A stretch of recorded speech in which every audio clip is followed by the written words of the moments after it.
ఓం గం గణపతయే నమః. నమః శంభవే చ మయో భవే చ నమః శంకరాయ చ మయస్కరాయ చ నమః శివాయ చ శివతరాయ చ. ఓం నమః శివాయ. ఓం త్రయంబకం యజామహే సుగంధిం పుష్టివర్ధనం ఉర్వారుకమివ బంధనాన్ మృత్యోర్మృక్షీయమామృతాతో. ఓం మృత్యుంజయేశ్వరాయ నమః.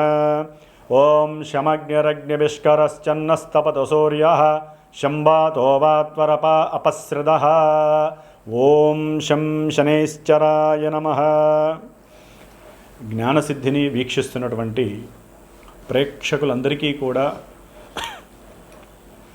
శని భగవంతుడి యొక్క అనుగ్రహముతో ఈ 135 రోజులు అనగా జూలై 27వ తేదీ నుండి డిసెంబర్ 11వ తేదీ వరకు కూడా ఈ 135 రోజులు మన యొక్క భూమి మీద శనైశ్చరుని యొక్క వక్రగతి సందర్భముగా ఆయన యొక్క పాపపు కిరణాలు అత్యంత వేగవంతంగా చాలా ప్రతికూలమైనటువంటి పరిస్థితుల్ని కలుగజేసేటటువంటి స్థితిగతుల్లో మనందరము కూడా కర్మలని అనుభవించడానికి సిద్ధంగా ఉండాలి. కాబట్టి ఆ ఈశ్వరుడు హనుమంతుల వారు శనైశ్చరుని యొక్క అనుగ్రహము పరిపూర్ణంగా కలగాలని ఆశిస్తూ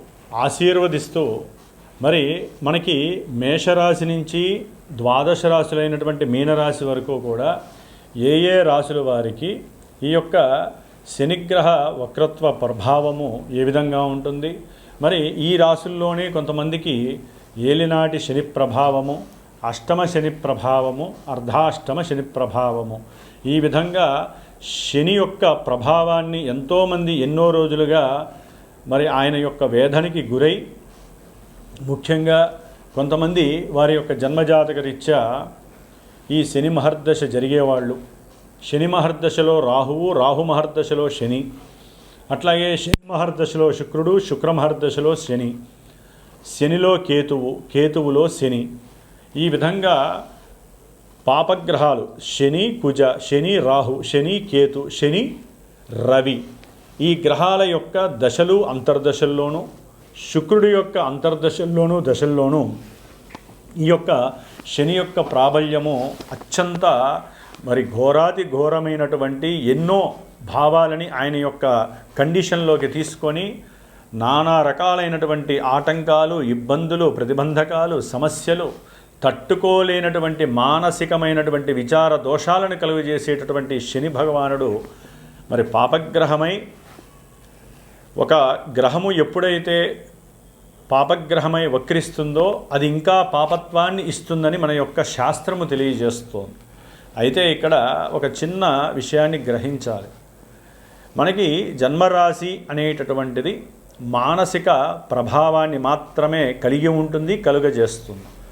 కానీ జన్మజాతకము అనేటటువంటిది మనం పుట్టినటువంటి ప్రదేశం ప్రకారం, మనం పుట్టిన సమయం ప్రకారం, తేదీ ప్రకారము ఒక లగ్నము ఆచ్ఛాదనై, ఆ లగ్నం నుంచి ఈ శని భగవానుడు 1వ స్థానమా, 2, 3, 4, 5, 6, 7, 8, 9, 10, 11, 12 ఈ ఏ భావాలకి ఆయన ఆధిపత్యం కలిగి ఉన్నాడు, శుభగ్రహ భావాలకి అశుభగ్రహ భావాలకి ఆధిపత్యం పట్టి ఉన్నాడా, దీన్ని కూడా లెక్కలోకి వేసుకుంటూ మరి ఆ లగ్నం నుంచి ఈ శని యొక్క సిచ్యువేషన్స్ ఏమిటి, ఏ భావాల్ని ఆయన ఆధారపడి ఉన్నాడో గోచారంలో ఆ భావాలకి తగ్గట్టుగా మానసిక విచార దోషాల్ని కలుగజేస్తాడు ఈ శని భగవానుడు. మరి ఈ యొక్క కలియుగంలో శని బాధల నుంచి ముఖ్యంగా ఈ వక్రించిన పాపగ్రహమైనటువంటి పాపత్వాన్ని ప్రసాదించేటటువంటి మరి కలికి అత్యంత దగ్గరగా సహకరిస్తూ ఉండేటటువంటి ఈ యొక్క శని యొక్క బాధల నుంచి తప్పించుకోవడానికి ఒక చిన్న శ్లోకాన్ని చెప్తాను. కర్కోటకస్య నారస్య దమయంత్యా నలస్య చ ఋతుపర్ణస్య రాజర్షేః కీర్తనం కలినాశనం.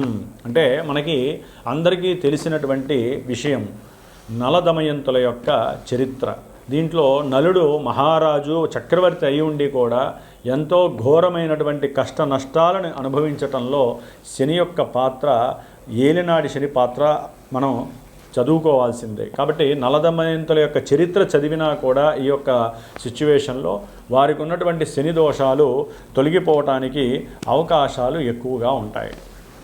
కాబట్టి మరి ముఖ్యంగా ఈ యొక్క శని మహర్దశల్లో ఈ యొక్క శని దాదాపుగా మనకి ఈ జూలై 27వ తేదీ నుండి డిసెంబర్ 11 వరకు కూడా రేవతి నక్షత్రంలో 3వ పాదంలో వక్రించినటువంటి శని దాదాపుగా అక్టోబర్ 8వ తేదీ వరకు కూడా అదే నక్షత్రంలో వక్రించి వెనక్కి వస్తూ ఉంటాడు.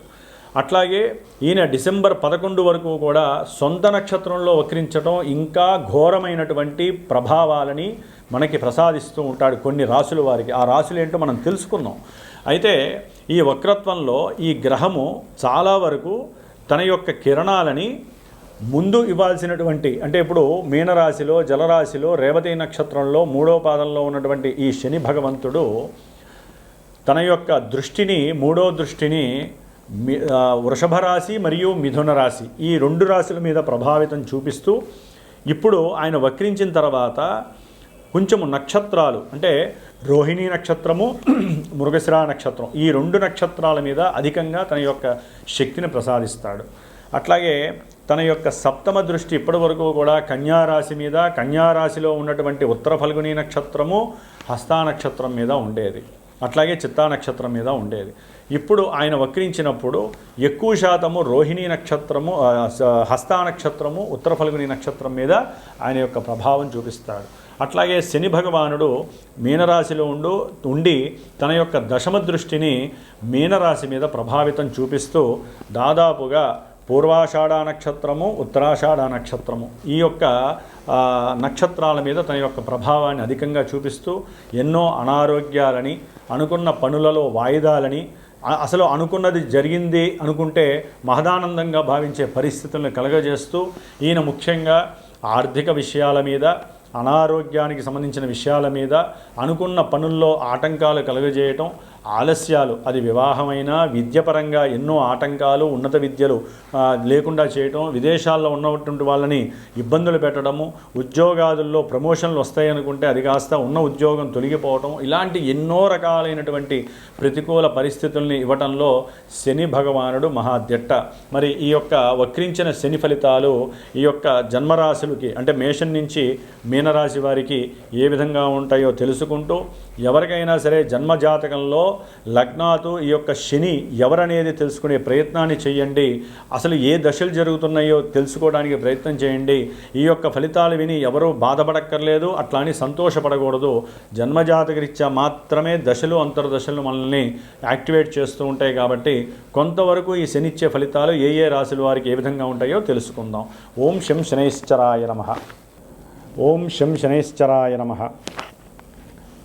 ఎవరికైతే గనక శని మహర్దశలు కానీ అంతర్దశలు జరిగిన పుష్యమీ నక్షత్రము, అనురాధ నక్షత్రము, ఉత్తరాభాద్ర నక్షత్రము ఈ నక్షత్ర జాతకులు కానివ్వండి, అట్లాగే కుంభరాశి, మీనరాశి, మేషరాశి, వృషభ రాశి, అట్లాగే మనకి ముఖ్యంగా కన్యారాశి, ధనుస్సు రాశి ఈ రాశుల వారు ఈ అంతర్దశలు దశలు జరిగేవారు తప్పకుండా శ్రావణ మాసంలో మనకి బహుళ శుద్ధ విధియ నుండి దాదాపు 19 రోజులు పంచమి వరకు కూడా నా యొక్క శ్రీమాతా జ్యోతిషాలయ పీఠంలో ఈ యొక్క శనిగ్రహ పీడలు బాధలు తొలగించటానికి ఒక దీక్షా కార్యక్రమం 19 రోజులు నిత్యము 1000 సార్లు శనికి సంబంధించినటువంటి మూలమంత్ర బీజాక్షరాలని అట్లాగే మూలమంత్ర వేదమంత్రాన్ని కూడా జపిస్తూ నిత్యము 19 రోజులు రుద్రుడికి శనిగ్రహ పాశుపత రుద్రాభిషేకాన్ని ఆచరిస్తూ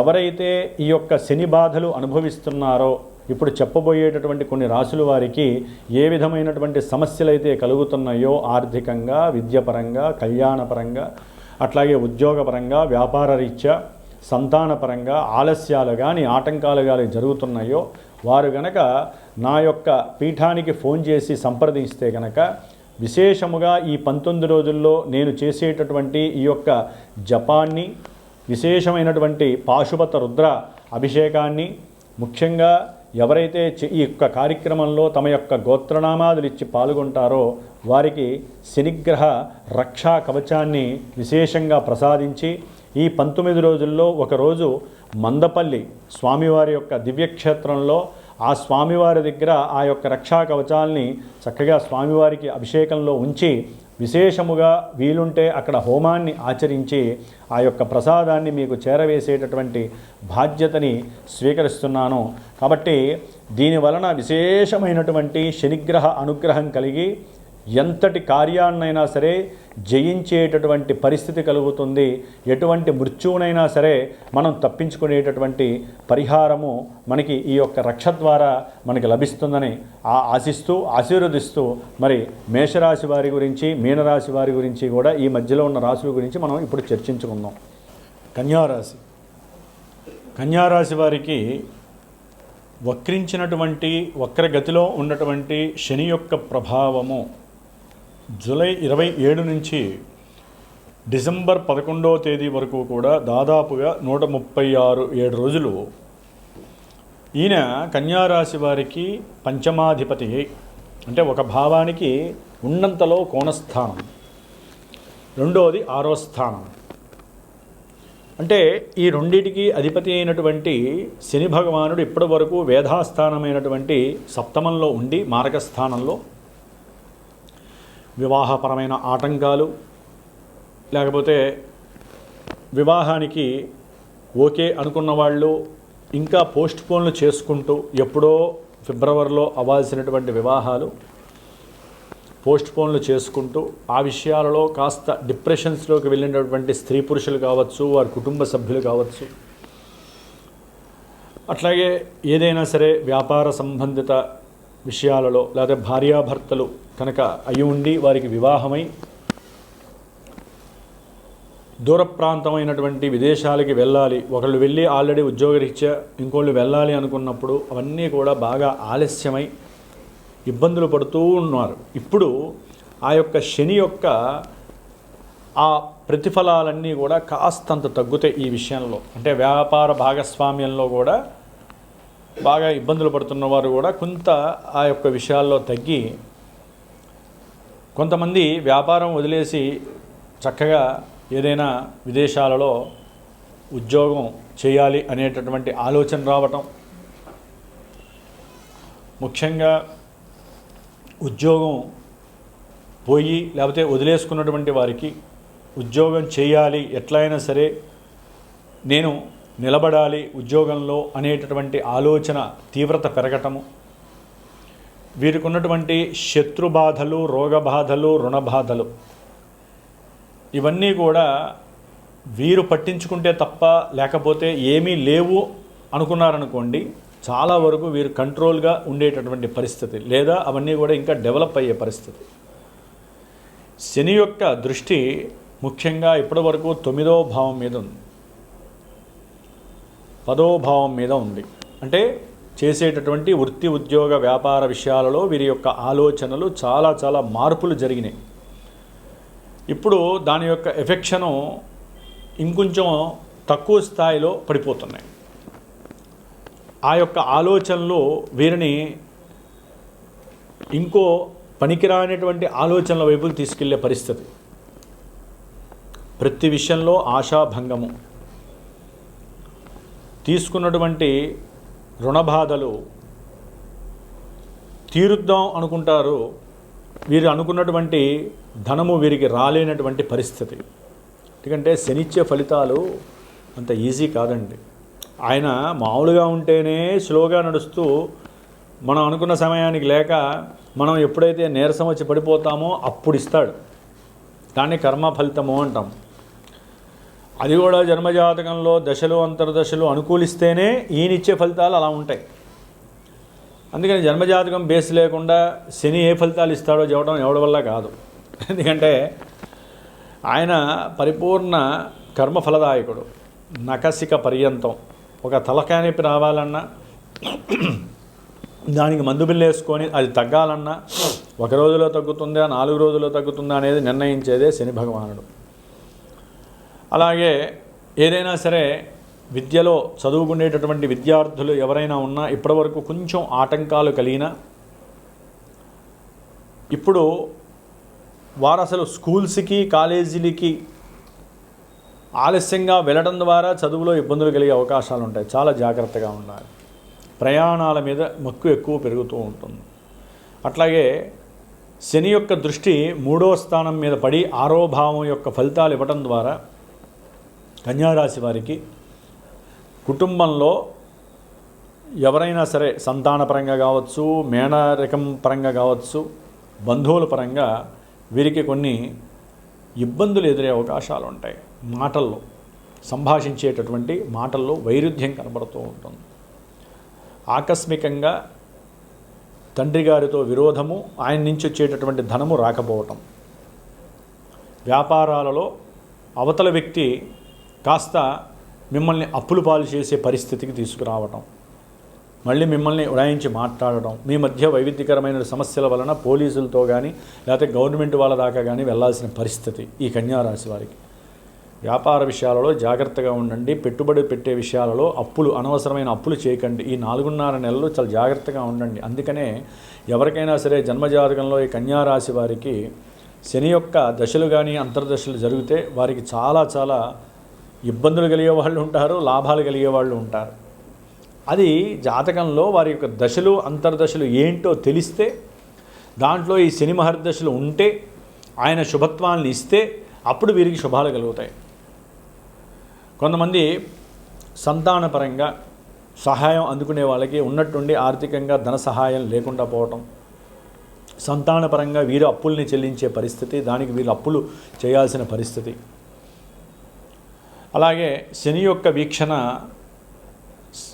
ఈ పడినటువంటి స్థానాల పరంగా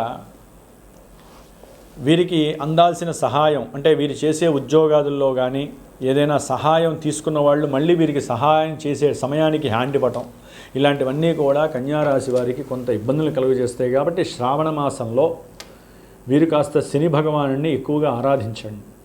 లేదా కుదరనటువంటి వాళ్ళు వారి యొక్క జన్మజాతక రీత్యా ఏదైనా ఇబ్బందులు ఇంకా ఘోరంగా ఉండి ఆర్థికపరంగా కానీ వివాహపరంగా కానీ ముఖ్యంగా దాంపత్యపరంగా కానీ ఇబ్బందులు ఎక్కువగా పడితే కనుక వారి యొక్క జన్మజాతక పరీక్ష చేసుకొని, నేను 19 రోజులు విశేషముగా శ్రావణమాస ప్రారంభం 2వ రోజు నుంచి ఒక 19 రోజులు స్వామివారికి సంబంధించినటువంటి వేదమంత్రాన్ని జపిస్తూ, ఆయనకి సంబంధించిన అంతా అయిపోయిన తర్వాత హోమాన్ని ఆచరించి, దానికి సంబంధించి ఒక రక్షా కవచాన్ని మీకు అందజేసే ప్రయత్నం చేస్తున్నాను. కాబట్టి ఎవరైతే శని యొక్క పీడలు, ఆర్థికంగా విద్యలో ఆటంకాలు, విదేశాల్లో ఉన్న వాళ్ళకి ఉద్యోగాలు లేకపోవడం, ఇక్కడ ఉన్నటువంటి వాళ్ళు ఉద్యోగపరంగా ఎంత ప్రయత్నం చేసినా జరగకపోవటం, కార్య సఫలీకృత లేకపోవటం, వివాహ వ్యవస్థలో ఆలస్యాలు, గండాలు, వివాహం అయిపోయి వెంటనే ఎన్నో రకాలైనటువంటి